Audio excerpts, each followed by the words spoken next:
আজকের দিনে তোমরা দেখবে যে তোমাদের যে শারীরিক কসরত, ফিজিক্যাল অ্যাক্টিভিটি, সেটা খুবই কম।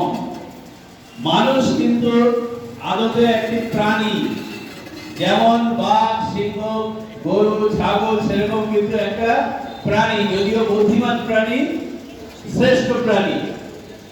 কিন্তু প্রাণী হলে কি হয়? প্রাণী অর্থাৎ সে ঘুরবে ফিরবে, খাবারের সন্ধান করবে, লড়াই করবে, খাবে, এরকমই কিন্তু তার জীবন ছিল মানুষের।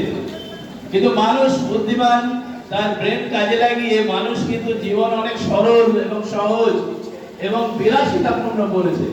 কিন্তু এর কুফল কোথায় দাঁড়িয়েছে? আমাদের যে শরীর, তার যে গঠন, তার যে রক্তের বিভিন্ন যে উপাদান, আমাদের শারীরিক বিভিন্ন উপাদান, সেগুলো কিন্তু সেই আদিম কাল থেকে